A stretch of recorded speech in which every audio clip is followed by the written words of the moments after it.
L'armée française est non pas une armée d'autodéfense, mais une armée de projection.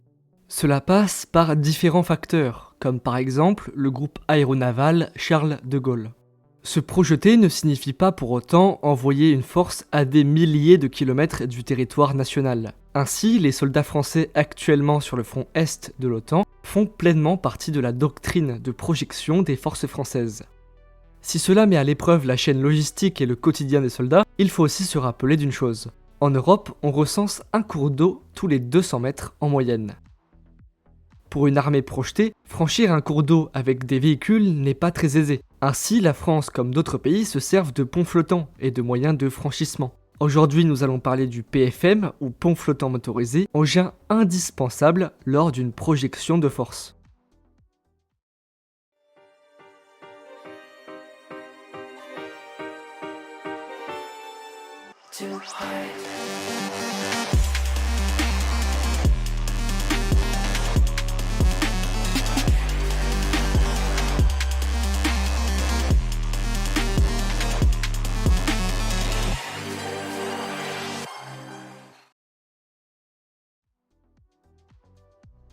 Un pont flottant n'est pas forcément utile quand l'armée est déployée en terrain ami. Ainsi, en Roumanie comme en Estonie, le PFM n'a pas forcément lieu d'être, car même si l'armée de terre est déployée, elle peut user des infrastructures déjà construites. Un pont flottant motorisé s'inscrit donc plus dans le franchissement d'un cours d'eau assez large, comme un fleuve, quand les infrastructures qui permettent originellement le franchissement sont détruites ou endommagées.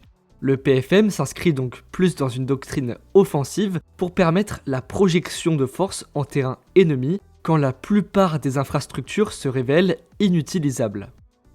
Comme peut nous le montrer le conflit ukrainien avec le sabotage des ponts pour ralentir la progression ennemie, sabotage qui a eu surtout lieu au début du conflit quand l'armée russe prenait du terrain vers Kiev. Commençons par parler un peu de l'histoire et du développement du PFM avant d'aborder les caractéristiques, les utilisateurs et potentiellement les atouts et limites d'un tel système. Les ponts flottants ne sont pas nouveaux. Dès la Première Guerre mondiale, le 7e régiment du génie mettait déjà en œuvre ce type de pont. Durant la Seconde Guerre mondiale, leur utilisation se révèle nécessaire pour franchir des cours d'eau en territoire ennemi ou sur un sol où la totalité des moyens de franchissement ont été détruits. Lors de l'offensive vers l'est de la France de la 3e armée du général Patton, la Seine se révèle être un obstacle majeur. 2 ponts flottants sont alors mis en œuvre, un à Tilly et l'autre à Saint-Fargeau.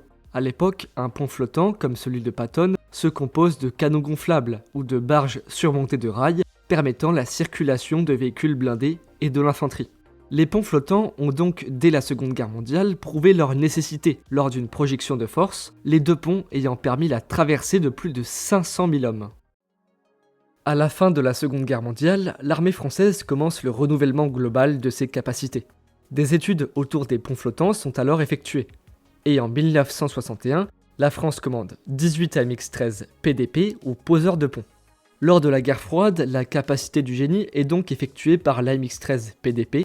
D'un autre côté, l'AMX-30H, poseur de gravure, s'avère être un échec, et la France se dote donc du pont automoteur d'accompagnement, ou PAA, à partir du début des années 1970. Il vient suppléer le bac, amphibie ou guillois dans le domaine du franchissement de cours d'eau, ainsi que certaines capacités de ponts lourds que possède la France grâce à du matériel américain. Pour renouveler les capacités lourdes du génie, qui sont de plus en plus vieillissantes, l'armée met en œuvre en 1985 le PFM, ou pont flottant motorisé, qui vient augmenter et renouveler les capacités de franchissement de l'armée de terre.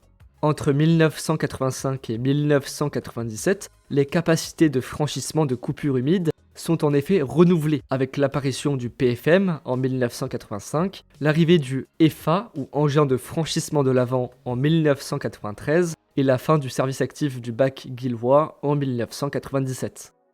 Lors du développement du projet dans les années 1980, différents tracteurs sont mis en œuvre. Tout d'abord le Berliet TBC 8KT, mais avec une puissance de moteur jugée insuffisante, ce qui amena alors le Berliet TBU, avant de voir un tracteur que l'on connaît tous, le TRM 10000, le camion lourd de l'armée de terre par excellence que tout le monde connaît. Le pont flottant a énormément évolué entre 1985 et 2020, mais on en reparlera dans la partie caractéristiques. Commençons dans cette partie caractéristique à parler du camion en lui-même. Donc, nous allons pas aborder le Berliet TBC UKT ou le TBU, mais on va parler rapidement du TRM 10000 et juste après de la modernisation du programme qui fait que le TRM 10000 n'est plus actuellement le tracteur du système PFM. Le TRM 10000 est un camion militaire de chez Renault qui a commencé à être produit en 1985, donc lors de l'entrée en service du PFM. Ce qui explique le fait que les premières unités du PFM ne soient pas équipées du TRM 10000 car son entrée en service s'est faite en 1987. Il est alors conçu pour le transport de troupes, comme pour le transport de chars de combat, mais on en retrouve aussi en version grue, dépanneuse ou encore citerne. Il possède 3 essieux, c'est donc un camion 6x6 avec des capacités multiples, routes hors piste et autres, et avec comme capacité principale le fait qu'il puisse transporter une charge lourde, ce qui fait qu'il peut transporter le PFM. Néanmoins, le camion possède des grandes lacunes, explicables par son âge et son année de développement. Manque de blindage, manque technologique, et le tracteur n'est pas utilisable en synergie avec les autres composantes, vu qu'il n'est pas intégrable dans nombre de systèmes modernes. En 2020, une solution a été trouvée à ce problème, les TRM 10000 ont été remplacés par des Scania, qui transportent donc maintenant la version revalorisée du PFM appelée PFM F2.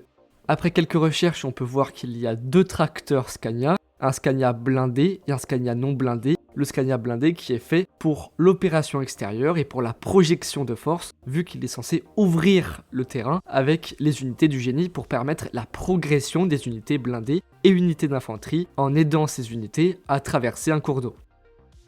On peut donc maintenant aborder le module qui est donc en soi le pont flottant motorisé. Le module, qui est celui de 1985, est un pont d'une longueur de 10 mètres pour une largeur de 4 mètres. On parle bien ici d'un seul module, c'est-à-dire juste une section transportable par un camion, car oui, on peut assembler plusieurs modules pour agrandir le pont et donc augmenter la quantité de véhicules transportables en un voyage. Pour la mise en œuvre des modules, il faut d'abord installer un groupe électrogène qui permet le fonctionnement des rampes d'accès que l'on abordera juste après. Une fois le module à l'eau, il dépend de ces 2 moteurs. 2 modules assemblés viennent former un bac ou une portière de 20 mètres. Chaque module possède son autonomie de propulsion qui est fournie par 2 moteurs de 75 chevaux orientables à 360 degrés.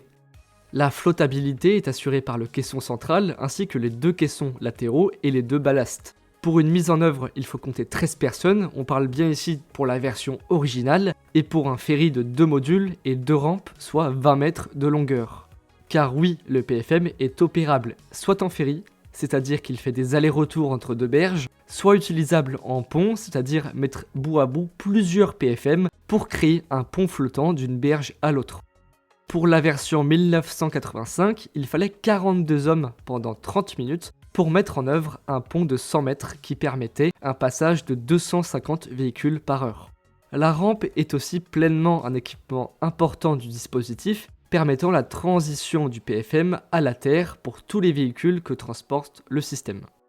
Il existe 2 types de rampes, comme on a dit précédemment, courtes ou longues. Une rampe courte déjà intégrée au module et une rampe longue articulée sur attelage routier dédié qui est en option et installable en fonction du besoin. On vient d'aborder le PFM classique, mais il existe aussi son évolution, le PFM F2, aussi appelé PFM rénové, et il existe aussi le PFM F3 qui n'est pas quant à lui rénové mais qui est une nouvelle version. Avant d'aborder le PFM F3, on va bien sûr parler de la modernisation du PFM, le PFM F2, qui est en dotation dans l'armée française. La grande nouveauté du PFM F2 est tout d'abord le gain sur la mise en œuvre du système. Il suffit maintenant de 4 hommes pour mettre en œuvre un bac de 20 mètres appelé aussi portière. Parmi ces 4 hommes, on retrouve un chef de module, un conducteur super poids lourd et 2 pilotes propulsistes. De plus, pour mettre en place un pont de 100 mètres, il suffit maintenant plus que de 33 hommes et un gain de temps de 20 minutes est effectué. Le gros point fort du PFM est qu'il peut emporter tous les véhicules de l'OTAN, qu'importe le terrain et le pays. Pour le PFM F3, c'est surtout sa capacité d'accueil qui est renforcée, avec un emport maximum de 120 tonnes. Les moteurs de propulsion sont aussi changés, passant de 90 chevaux pour le F2 à 115 chevaux avec les moteurs E20 rudes pour le F3. Le grand point fort du F3, sans rentrer dans les détails, est surtout sa capacité aérotransportable, qui fait qu'il est déployable par A400M très rapidement.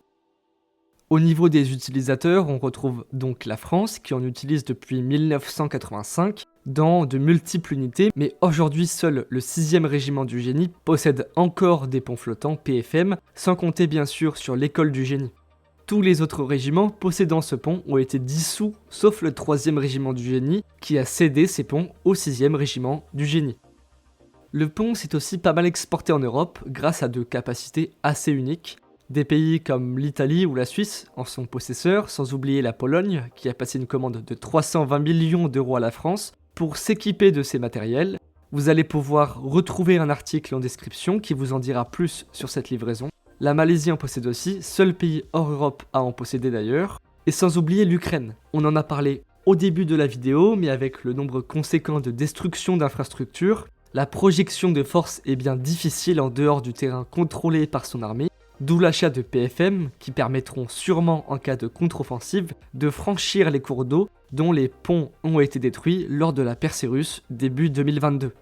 Juste avant que la vidéo se termine, je voulais m'excuser pour la vidéo de samedi dernier. On a abordé un sujet bien trop complexe, sujet à un débat bien trop mouvementé et dont aucune expertise ne peut trancher sur le vrai résultat de l'obsolescence des chars. Suite à certaines remarques et discussions, nous en sommes venus à la conclusion qu'il valait mieux retirer la vidéo, car ce sujet n'est pas à aborder à la légère. De plus, certaines informations dont nous avons pu faire part étaient erronées. La complexité de cette vidéo explique notre absence de 3 semaines, mais nous repartirons désormais sur l'ancien rythme d'une vidéo toutes les 2 semaines.